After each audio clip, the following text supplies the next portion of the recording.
अब है स्टूडेंट्स हमारे पास एक्सरसाइज 1.4 और एक्सरसाइज 1.4 का हम सॉल्व करने लगे हैं क्वेश्चन नंबर 4। क्वेश्चन नंबर 4 में आपसे क्या डिमांड की गई है, क्या पूछा गया है? F of x function given है पीस वाइज, फाइंड सी। एक अननोन वैल्यू है सी जिसे आप लोगों ने एवेलुएट करना है so that limit of a function exist. मेरे पास जो है दो चीजें गिवन है, एक मुझे मेरा फंक्शन गिवन है, दूसरी मुझे ये चीज बताई गई है कि यहाँ पर आपके पास फंक्शन की लिमिट जो है वो एग्जिस्ट कर रही है और आपने ये तमाम इंफॉर्मेशन यूज करके अपने इस अननोन वैल्यू सी की वैल्यू को इवेलुएट करना है।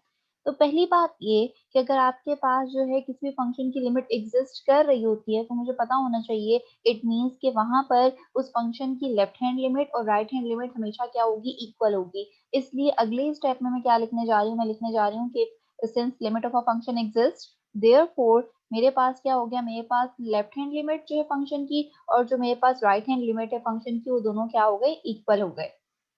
अब क्या है कि मैंने ये अपनी एक इक्वेशन तो लिख ली, मैंने इस इक्वेशन को वैसे ही सॉल्व करना है जिस तरह मैं प्रीवियसली लेफ्ट हैंड लिमिट और राइट हैंड लिमिट को इवैल्यूएट करती हुई आई हूँ। इधर भी वही वाला काम करेंगे कि अगर मैं लेफ्ट हैंड लिमिट पर अपना फोकस रख रही हूँ, एक्स अप्रोच कर रहा है -1 को from the left side, it means कि मैंने यहाँ पे फंक्शन की कौन सी वैल्यू सब्स्टिट्यूट करनी है जब एक्स लेस देन -1 होगा। तो जब एक्स लेस देन -1 है, फंक्शन की क्या value given, x+2, it means कि ये वाली वैल्यू आप लोगों ने यहाँ पर आके क्या करवा देनी है, सब्स्टिट्यूट करवा देनी है। इसी तरह for the right hand limit x approach कर रहा है -1 को फ्रॉम दी राइट साइड, तो आपके पास यहाँ पर क्या है, x जो है वो ग्रेटर देन -1 है। तो यहाँ पर मैं अपने फंक्शन की कौन सी वैल्यू सब्स्टिट्यूट करूंगी, जब x ग्रेटर देन -1 है, तो x ग्रेटर देन -1 है तो फंक्शन की वैल्यू है c+2। तो इस f ऑफ x की जगह पर हम क्या सब्स्टिट्यूट करेंगे, c+2 सब्स्टिट्यूट करेंगे। तो जिस तरह आप लोग सेपरेटली अपनी लेफ्ट और राइट लिमिट को डील करते हुए आए, एग्जैक्टली उन्हीं लाइंस पर ही मैं अभी डील कर रही हूँ। मैंने वैल्यू सब्स्टिट्यूट की, एफ ऑफ एक्स की जो वैल्यू यहाँ पे पुट करने की जरूरत थी वो पुट की, यहाँ पर पुट की।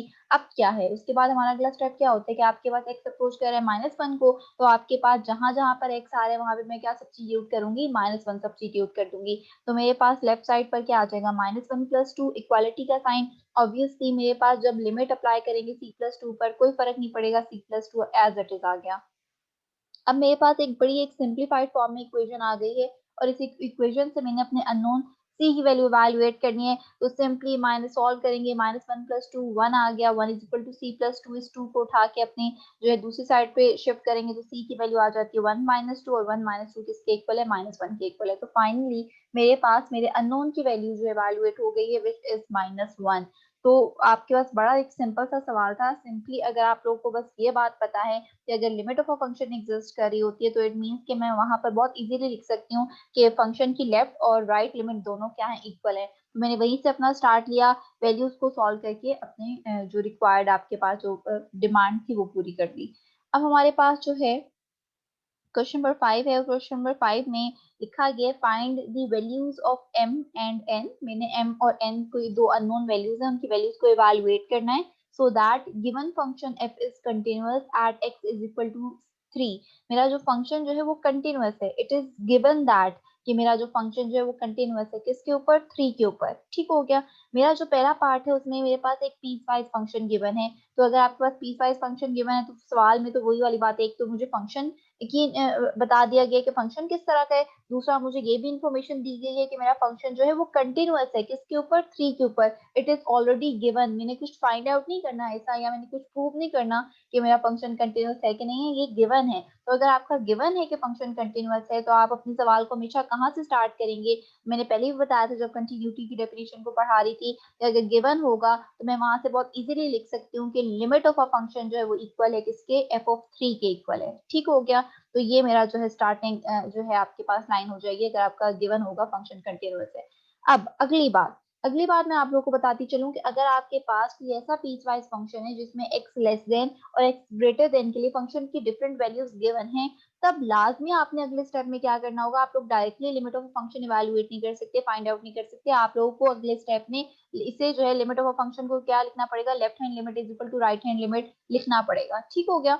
लेकिन अगर आपके पास कुछ इस तरह का फंक्शन गिवन है जहां पर लेस देन और ग्रेटर देन के लिए फंक्शन की डिफरेंट वैल्यूज नहीं गिवन, तो वहां पर आपको ये एक एक्स्ट्रा स्टेप करने की जरूरत नहीं है, वहां पर आप डायरेक्टली लिमिट ऑफ फंक्शन को इवैल्यूएट कर सकते हैं बहुत इजीली। तो ये आपके पास जो है कुछ फर्क आएगा। तो अगर कहीं पे कुछ इस तरह का केस होगा कि लेस देन और ग्रेटर देन के लिए डायरेक्ट जो है डिफरेंट वैल्यूज नहीं गिवन, मैं directly limit of a function evaluate करूंगी। लेकिन गिवन है तो हाँ, मैं बिल्कुल भी डायरेक्टली एवेलुएट नहीं कर सकती, मुझे जो है स्प्लिट करना पड़ेगा लेफ्ट हैंड लिमिट और राइट हैंड लिमिट में। तो यहाँ पर डिफरेंट वैल्यूज गिवन है एक्स ग्रेटर देन और एक्स लेस देन के लिए, तो पहले स्प्लिट कर लेते हैं, लिख लेते हैं अगले स्टेप में कि left hand limit is equal to right hand limit is equal to F of 3। Limit of a function को मैंने लिख दी है कि आपके पास लेफ्ट हैंड लिमिट किसके इक्वल है, राइट हैंड लिमिट के इक्वल है, और ये पूरी वैल्यू किसके इक्वल है, एफ ऑफ 3 के इक्वल है। अगले स्टेप में हम सिंपली वैल्यूज सब्स्टिट्यूट करेंगे, वैल्यूज जिस तरह आप लोग पहले सॉल्व करते हैं वहां आए हैं एग्जैक्टली उन्हीं लाइंस पर यहाँ पे सब्स्टिट्यूट करवाएंगे। क्या है कि जब मैं लेफ्ट हैंड लिमिट की बात कर रही हूँ, यहाँ पर मेरा एक्स अप्रोच कर रहा है 3 को from the left side, it means कि मैंने यहाँ पर फंक्शन की कौन सी वैल्यू सब्स्टिट्यूट करनी है, जब आपका एक्स जो है वो लेस देन 3 है। तो जब x लेस देन 3 है तो फंक्शन की क्या वैल्यू गिवन है, mx। इट मींस कि इस f ऑफ x की जगह पर हमने क्या सब्स्टिट्यूट करना है, mx सब्स्टिट्यूट करना है। आगे चलते हैं, तो आपका x अप्रोच कर रहा है 3 को from the right side, it means कि यहाँ पर x जो है वो क्या है, बड़ा है 3 से, x इज ग्रेटर देन 3। जब x बड़ा है 3 से तो फंक्शन की क्या वैल्यू गिवन है, माइनस टू एक्स प्लस 9। तो यहाँ पर मैंने फंक्शन की क्या वैल्यू सब्स्टिट्यूट करूंगी, minus two x plus 9 substitute करेंगे।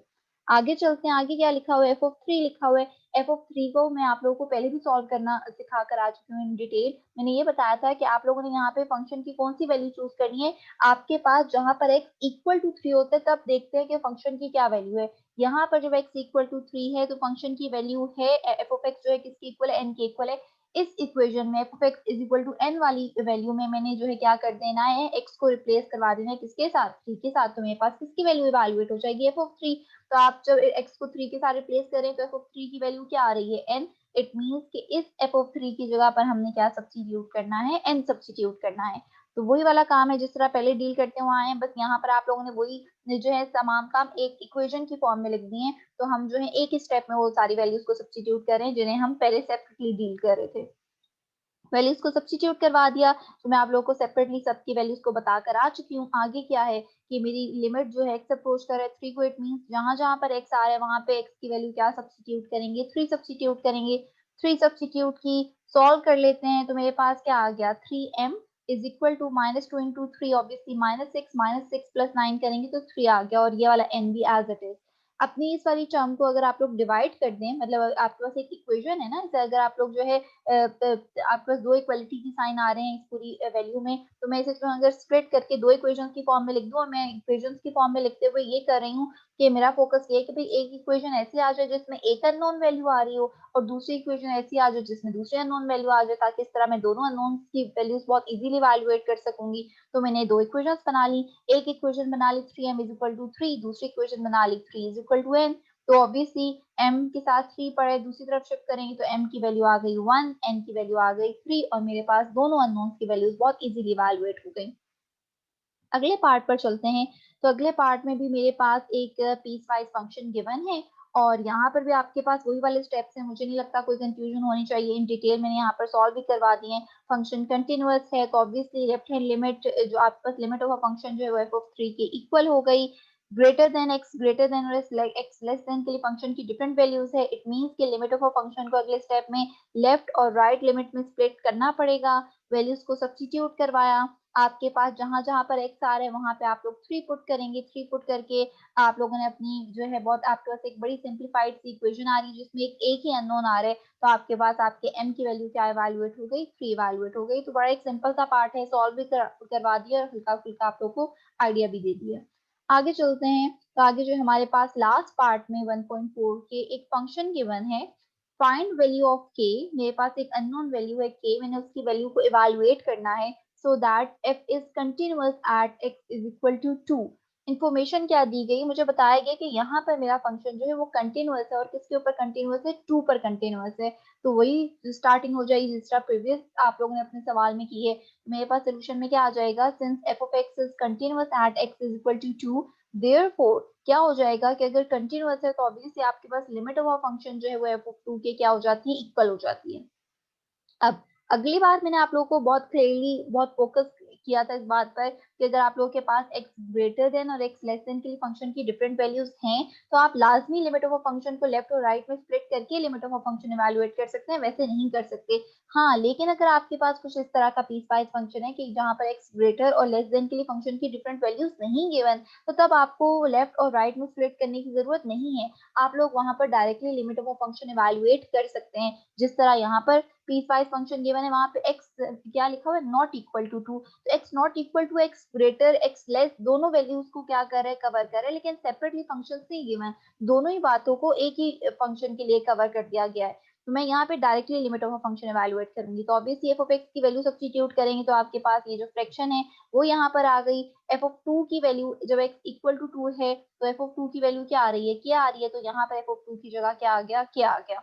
चलो राइट साइड पर तो सिर्फ एक कॉन्स्टेंट के पड़ा है, सारा फोकस आप लोगों ने अपना कहाँ पे रखना है, लेफ्ट साइड पर रखना है। वहां पर आपके पास एक फ्रैक्शन पड़ी है जिसके ऊपर हम लिमिट अप्लाई कर रहे हैं। मैं आप लोगों को फ्रैक्शंस पर लिमिट अप्लाई करना सिखा कर आई हूँ, वहां पर मैंने आप लोगों को बताया था जब कोई फ्रैक्शन आए तो अपने लिमिट को डिनोमिनेटर में सब्स्टिट्यूट करके दिखा करें। यहाँ पर एक अप्रोच कर रहे हैं टू को, अगर मैं टू जो हूँ अपने डिनोमिनेटर में सब्स्टिट्यूट कर रही हूँ तो two minus two obviously denominator में मुझे मिल रहा है 0, और जब भी डिनोमिनेटर में 0 मिले तो आप लोग डायरेक्टली लिमिट सब्स्टिट्यूट नहीं कर सकते, आपको ऐसे सवाल को पहले सिंप्लीफाई करना पड़ेगा, और सिंप्लीफिकेशन करने के बाद आप लोग अपने लिमिट को क्या करवाएंगे, सब्स्टिट्यूट करवाएंगे।